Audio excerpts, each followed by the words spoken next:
For the 2025 season, it looks like the Detroit Lions might have the best constructed roster in the NFL at the current moment. But for me, I'm looking at the Lions as potentially destroying the NFL and doing so in an almost effortless manner. We're going to talk about it, so stay tuned. What are we? What makes us what we are and what we're going to be? It's grit. It's what we started with last year, guys. Doesn't matter if you have one ass cheek and three toes. I will beat your ass. Can definitely compete with the big dogs. 10-5 end zone touchdown Detroit Lions. You guys are unbelievable, man. I'm telling you. We are driven by Detroit. Hello, Detroit Lions friends, fans, and family members. Welcome on back to yet another episode of MCM Motor City Mania. I'm your host, David T. Pike. And as always, we're diving on in. So, folks, obviously know that the 2025 offseason, it's starting to get to that point where, okay, we're done with the draft, we're done with free agency, now we're going to start getting into more the meat and potatoes of what the offseason is. Hey, we got OTAs, we got minicamp, we got training camp, and then before you know it, the preseason's here. And then the actual season itself starts. And I know that obviously for everybody right now, the next big off-season event that everyone's paying really close attention to or is waiting for is obviously when we have the schedule release, which happens on the 14th of this month at 8 p.m., so May 14th. In that, not only do we, but the rest of the NFL officially will know who plays who, when we play them, how the entire schedule is going to break down, including bye week placement, the whole 9 yards. So it's a really big piece of information for a lot of people. Now, while talking about that, I will say this, I'm probably going to do a live stream for the actual schedule release, so that way I can actually talk to you guys in live, when actually the information comes out, and we can talk about that a little bit more. But while I think the schedule release is important, and I do plan on discussing it, like I said, I'm going to say this. I can't help but feel that the schedule we will get, even though I know it's the third hardest in the NFL, I have to say this. I almost feel like it's going to be largely irrelevant due to how powerfully built and stacked the Lions are currently. It is my sincere belief that the Lions are either the number one or number two team in the NFL based off of both the talent that they have on their roster, but also based upon their current success. And because of that, I just don't see how the schedule being what it is going to somehow make a major impact or hamper our ability or aspirations to be able to have a very successful season. Now, I know some people are going to be like, David, that's just being ridiculously overconfident, almost on the border of arrogance. Okay, I understand that, but let me explain what I'm coming from here, and I'm always going to do that because I'm never just going to make a statement without explaining myself. First and foremost here, when it comes to the Lions, team, obviously everybody is going to want to focus on the defense because that's where everybody has their most, biggest concern with.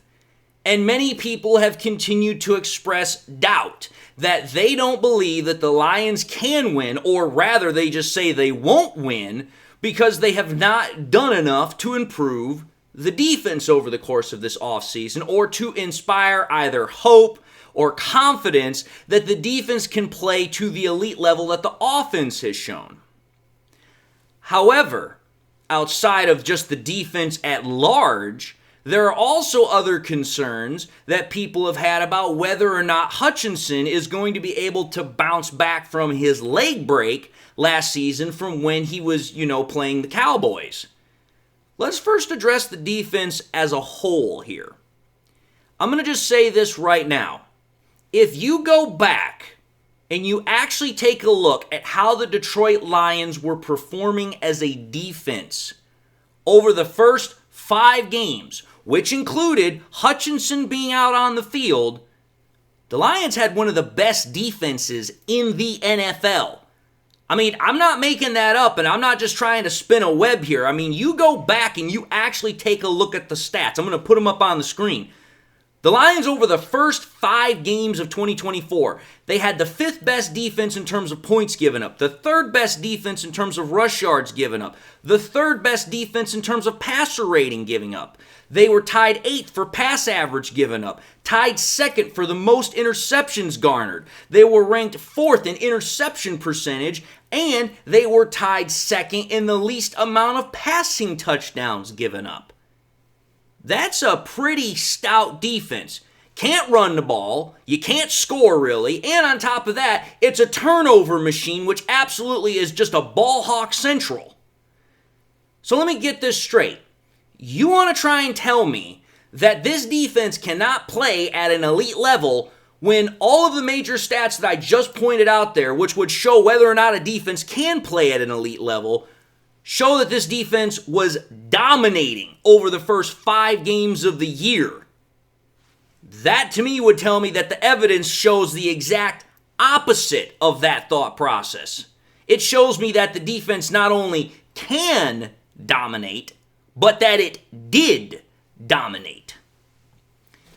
Now, obviously I know some are going to continue to, express their concerns and say, well, David, again, that was when Hutch was fully healthy and he wasn't dealing with a massive injury that he's about to come back from. Okay, folks, I get it. I understand it. But as I've said before, this is not an injury like coming off of an ACL tear. This is not coming off a ruptured Achilles. This is not something that was torn, ruptured, that takes a very, very hard toll on the body to try and come back from. It's a broken bone. Broken bones are a completely different set of circumstances to worry about compared to if you tear ligaments or tendons. Those are a much more severe and much more serious injury to potentially deal with. Broken bones, I mean, for crying out loud, people break bones all the time, and they come back and they're completely fine. And that's normal people, not people like Hutchinson, who has access to some of the top care in the entirety of the world and is getting top-class rehabbing. I'm just going to show you this, but you take a look at some of his rehab clips. You see him exercising, you see him running, you see him doing drills.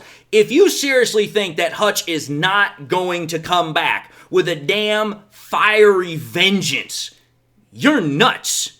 Again, I go back to what happened when he was at U of M, when he had that injury that knocked him out the entire year. The very next year, he came back with a vengeance. And again, that's exactly what I see in these clips. It's like, dude, this guy is going all out in his rehab process. He is going to come back stronger than ever.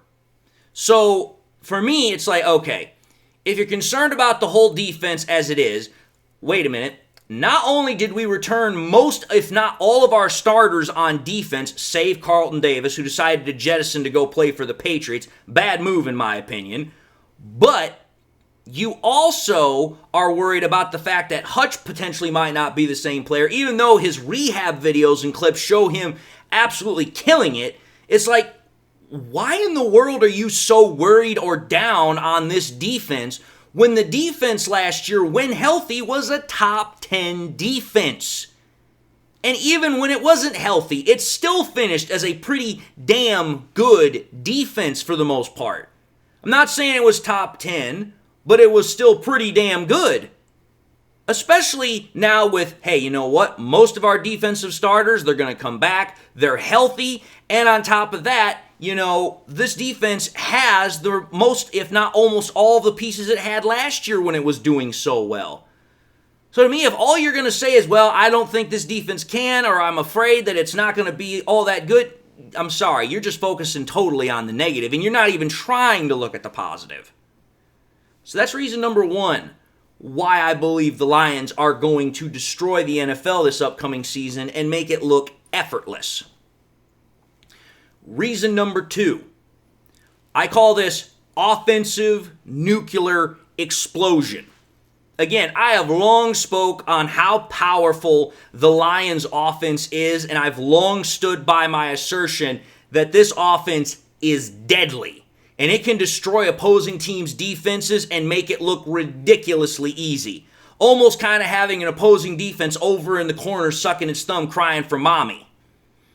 But as I've said before, that was previous to before us getting Isaac Tesla in the draft.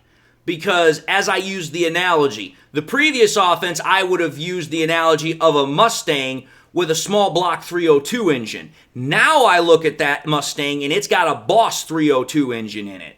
Because when I take a look at the weapons that the Lions have, not only in terms of just the overall talent, but in terms of the experience, the continuity, the ability for them to know what each other is thinking, that chemistry. Dude, I look at this offense and I'm like, man, I am telling you, just the full scope and depth of what I'm about to suggest here, I truly 100% believe in.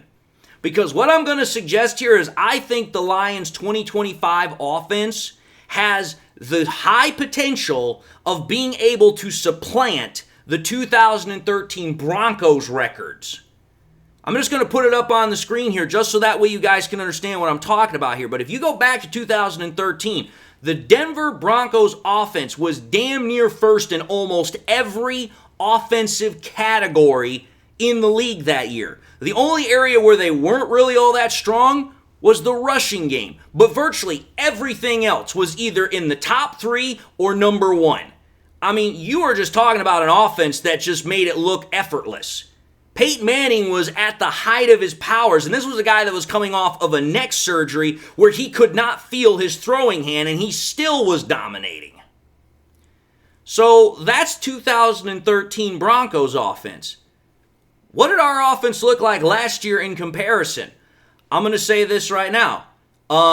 It doesn't necessarily have all the number ones that the Broncos had, but damn if it wasn't pretty damn close.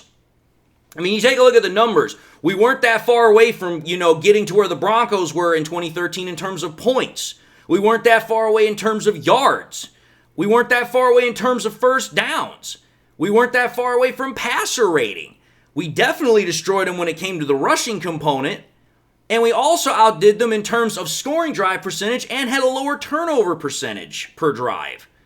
So the way I see it is that this offense is literally a stone throw away from becoming the best offense in NFL history. And I believe it will literally come down to 5 individuals taking that next step, becoming a further, embodiment of the explosiveness for this offense. Now, I know some people are going to be like, well, David, you're not factoring in John Morton and freaking Kelvin Shepard when you're talking about the offense and defense. Oh, but I am. Because again, these are 2 new coordinators.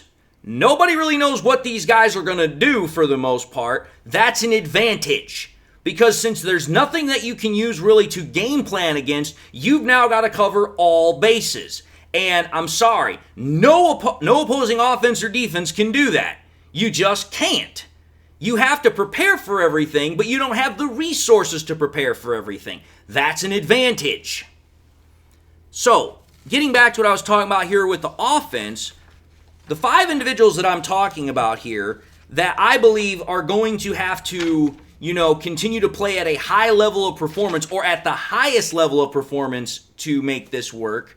The first one, obviously, is John Morton, the new offensive coordinator I was just talking about. Because it goes without saying that with Ben Johnson gone, everyone's looking to Morton to see how, at the very least, he's going to maintain the offense as what it has been. But it is my sincere belief that Morton will take this offense to the next level, or the ultimate level, rather quickly. Many think I might be crazy here because they want to focus on 3 elements that are associated with their opinion of Morton's capabilities. The first one is giving way too much credit to Ben Johnson. I mean, to me, this is just absolutely ridiculous because when they do that, they diminish the effect that Jared Goff and John Morton had in the building of that offense that Johnson ran. Because a lot of people want to say, Ben Johnson was just the sole reason that the Lions offense was successful. But to me, that's just absolutely ludicrous. Because if you think that, then I'm going to be honest. As much as I don't like getting, into a war of words, you trying to solely attribute that to Ben Johnson, you're being moronic. Because let's first and foremost understand something here. Go back to how the offense did in terms of yards, points, passing yards, and rushing yards when Dan Campbell was calling the plays for the second half of the 2021 season. We were 15th in points, we were 12th in yards overall, we were 16th in passing yards, and we were 8th in rushing yards. Now, I know some people are going to say, well, that's not exactly a great showing, but it's not bad either. But that's my whole point. Dan Campbell had never called plays before, and yet for every single category I just brought up, we were still top half in the league. Still top half in the league. So think about that. Even though we had an offense that had almost no playmaking talent for the majority of that second half of the season, really. And on top of that, we didn't have our starting quarterback for 3 of those games. We still managed to put up an offense that in pass yards, rush yards, total yards, and points was in the top half of that, second half of the league. So to try and say that Ben Johnson was all the reason why this offense just absolutely blew up in 2022 is ludicrous. Because it's like our offense was already top half in the league in the second half of 2021 when we had virtually nothing to work with. And we were working with a brand new play caller. Mid-season, might I add. So, to try and diminish Goff and Morton out of this whole process and say it was all on Ben Johnson is just absolutely ridiculous. The second reason, or the second component why I think people are, continuing to look down on John Morton is because they still are thinking, oh, well, you know what, of the Goff narrative, which I don't understand why this narrative is still, out there, but it is. Because everybody wants to think that Goff is strictly a byproduct of the offensive coach that he's associated with whenever it happens. And again, this is simply insane. If you take a look over the course of Goff's career, going back to college, he has been associated directly with 3 separate team rebuilds. He did it with the Cal Bears, he did it with the Los Angeles Rams, and he did it with Detroit. And he currently is doing it with them. In fact, I'd say at this point, now the rebuild's over, now we're just competing. But think about it. When you have a guy that as a quarterback has helped turn around 3 different failing programs, and somehow, according to this narrative, he's not great, that just is ridiculous because it's like the quarterback has to be a good quarterback to help facilitate those turnarounds. I'm just going to put it even further. He has to be a great quarterback to help facilitate those turnarounds. And while each turnaround is impressive in and of itself, the one that he's helped orchestrate here with the Lions has been perhaps the most impressive. Not only just in terms of his own career, but I would say in terms of NFL history. Because think about it, when Goff came to Detroit, he was given up and thought for dead in terms of his career. He was viewed as a bridge quarterback by the outside experts. And Goff was held in massive disdain by many surrounding the team as far as the fans, as far as the local media and all that nonsense about his supposed lack of talent and just not being able to, cut the mustard. But yet, ever since Goff has gotten here, it couldn't be further from the truth. Because since Goff was shipped out to Detroit to, in essence, die and be left for dead, he has flourished into a top 5 quarterback. Again, you take a look at his stats just from 2021. 4th in pass completion percentage, second in passing yards, tied 4th in pass average per throw, ranked 4th in touchdowns, ranked 9th in pass touchdown percentage, ranked 4th in interception percentage per throw, and ranked 4th in passer rating. Virtually every single stat that I have on there, save the touchdown percentage per throw, is a top 5 stat. You don't just get that just because, I have a great offensive coordinator who just makes my life easy. That is an easy way to try and dismiss everything, but it's lazy analysis. There's just simply no way else to call it. A quarterback has to be able to do a lot of the stuff I'm talking about actually on the field. And just to highlight that point even further, when you take a look at what Goff did last year, 2nd in completion percentage, 2nd in passing yards, 2nd in pass average per throw, fourth in passing touchdowns, third in pass touchdown percentage per throw, second in passer rating, and sixth in QBR. I'm sorry, no offensive coordinator is going to be able to produce a quarterback that does that damn well. I don't care if he's Bill Walsh. It's not going to happen. The quarterback has to actually be able to go out on the field, read what the defense is doing, make the smart decisions, make the right throws, and you know what? That's all outside of the purview of the offensive coordinator. No offensive coordinator can actually go out on the field and do the quarterback's job for him. He still has to do that himself. So say what you want about Goff having these great playmakers or getting all these offensive gurus that have made his life easier, but that's all what excellent quarterbacks have.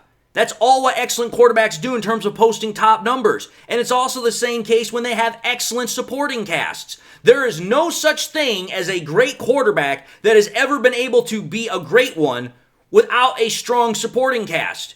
There's just simply no example of that. Because it's like, hey, even if you take a look at Tom Brady and the lean years he had with the Patriots, he still had Julian Edelman. He still had Rob Gronkowski. So it's like every single starting quarterback that has been great at what they do, they have to have some type of damn good supporting cast. So just because Goff has had a great supporting cast here in Detroit, or just because he's had some great offensive minds, that is not any way to diminish his talent. And to try and use it as a counter argument to that point is idiotic and disingenuous. Now, the supporting cast has definitely, been something that Goff has definitely used to the fullest. I'm not going to deny that, and any good quarterback would. And to me, that's why I think that with the addition of Tesla, it's going to make sure that the Lions do make it look effortless when it comes to this year. And I'm not even saying that last year didn't look effortless, but I'm saying it's going to look even more effortless. Again, let's just take a look at the side-by-side comparison when you're talking about the offensive talent tree from the 2013 Broncos to the 2025 incoming Lions. In 2013, the Broncos had obviously Peyton Manning, Hall of Fame quarterback, one of the best that's ever played. But for running backs, they had Sean Moreno and Monty Ball. Virtually nobody's. Sean Moreno has a little bit of name recognition, but he's not anything to write home about. Demaryius Thomas, pretty damn good receiver. Rest in peace. Eric Decker, again, a solid wide receiver while he was with the Broncos, kind of very well tapered off towards the end of his career. Wes Welker, one of the best slot receivers that's ever played the game. And Julius Thomas, while he was great with the Broncos, again, virtually disappeared once he left. But when you're talking about the Lions, you have Jared Goff, who is arguably a top 5 quarterback in the NFL. Jahmyr Gibbs and David Montgomery, the best 1-2 punch in the NFL at running back. You have Amon-Ra St. Brown. You have J-Mo. You have Tim Patrick. Now you have Tesla. And you have Sam Laporta. That's all of the offensive weaponry that the Lions have. Just from a sheer volume amount of talent, but also the fact that the talent is more well proven. Dude, I would just say that the Lions have more than what the 2013 Broncos had. And to me, it's like, like I said, with the Lions being this damn close to getting to where the Broncos were last year, I don't see any reason why they can't meet that mark or go past that mark this year. I really can't. So for me, it's like, I just look at what the Lions have, and I am extremely confident. Now, the final reason with this whole thing with John Morton's past is obviously what he did with the Jets in 2017. A lot of people look at that and they're like, oh, well, that's a perfect example why we shouldn't expect much from him. Really? I strongly disagree. That's a strong reason why we should expect a lot from him. Go back to 2017 and take a look at the guys he was working with. Josh McCown was the quarterback. Bilal Powell was the running back. He had Jermaine Kearse, and he had Robbie Chosen as his wide receivers. Not exactly a strong ensemble of talent for an offense, but yet let me remind you of something here. Josh McCown had his best career season under John Morton. So did Powell. So did Kearse. Freaking Chosen, or Robbie Anderson as he was also called, had his second best season under freaking John Morton. So think about that. With a hodgepodge offense assembled, he was able to give career years for a lot of the people that was on that offense. So if you're trying to say, well, because the offense, didn't win more games, that's why we shouldn't expect much out of freaking, John Morton. How many games did you expect he was going to win with Josh McCown at quarterback? Like, seriously. Like, you need to check yourself at the door if you were thinking that they were supposed to win, freaking 9-10 games. There's no way that was going to happen. And then let me point this out even further. If John Morton is so bad, why do guys like Sean Payton, John Gruden, and Jim Harbaugh have hired him? And Sean Payton, mind you, has not only hired him, but hired him repeatedly. Why would they do that unless he was actually good? And furthermore, let me just end this whole thing here with this thought process. If Morton was bad, then why was he 1/3 of the formula that helped build the Lions offense in 2022, which, oh, by the way, Ben Johnson took the credit for as far as building it and running it for the next couple of years, which was the main reason why he got the job with the Chicago Bears in the first place. Just saying. Now, the final reason why I think the Lions are going to be able to, make it look effortless when we're talking about the 2025 season and destroy the NFL is because the core is getting stronger. The core is getting better every single day. If you take a look over the course of the last 4 years, but of those 4 years, I'm talking specifically the 3 years, so 2021, 2022, and 2023. If you take a look at those pieces that the Lions have added, I mean, dude, you take a look at guys like Amon-Ra St. Brown, J-Mo, Laporta, Gibbs, Hutch, Kirby, McNeil, and you take a look at how those guys have done in comparison to the other guys that were drafted in the same class that they were in. Let me just show you something here, folks. From 2021, for Amon-Ra St. Brown, there is only one, count them, one wide receiver that has more receiving yards and more touchdown receptions than him. That's Jamar Chase. But Amon-Ra St. Brown has the most overall receptions of any wide receiver. And also, just a reminder here, Jamar Chase was drafted 5th overall. Amon-Ra St. Brown was drafted 112th overall. Then you go to the other wide receiver, Jamison Williams. Jamison Williams from the 2022 class is ranked 10th for most yards by a receiver in that class, and 9th most for touchdown receptions, and 11th for total receptions, despite his limited action over the first 2 years. Think about that. He's still within the top 10, except for one category, when compared to all the other wide receivers when he was drafted in that class. That's pretty impressive. Then you take a look at Laporta from 2023. Number 1 in receiving yards out of all tight ends from that draft class. Number 6 in terms of all receivers, so both receivers and tight ends. Number 1 for all touchdown receptions out of all tight ends, and 2nd for all receivers. And again, number 1 out of all tight ends for overall receptions, and 4th for all receivers. Oh, and let's just keep going down this little gravy train here. When you take a look at Gibbs from 2023, he is number 2 out of all running backs in rushing yards, number 1 in rushing touchdowns, number 2 in rush attempts, and number 2 in receiving yards for all running backs, and 4th in receiving touchdowns for all running backs from that class. You take a look at Hutch from 2022, and you also take a look at Kirby from 2022. Both of those guys are number 1 in regards for Hutch in sacks and Kirby in regards to interceptions. And Aleem McNeil from 2021, he's ranked 13th in sacks out of all players, and he's ranked 10th in sacks out of all defensive linemen or defensive ends. Notice how all the players that I just mentioned are either top 15 overall or they're top 10 for their actual individual draft class position. What that ought to show is not only how well Holmes has drafted, but it should also show that these players have continually gotten better each year, and they have done so against the competition of their own individual draft classes. They've outpaced their draft classes, regardless of where they've been drafted, whether it was in the first round, the second round, the third round, the fourth round, whatever the case might have been. So imagine if that is the growth in production from the top players from our first 3 draft classes, Imagine how the 2024 draft class is going to look, and then the 2025 draft class is going to look in the next 2 to 3 years with all the other stuff I just talked about prior to this. And then tell me somehow that the Lions are not going to effortlessly destroy the NFL. I think I make a pretty compelling argument, now don't you think? But you guys will tell me one way or the other.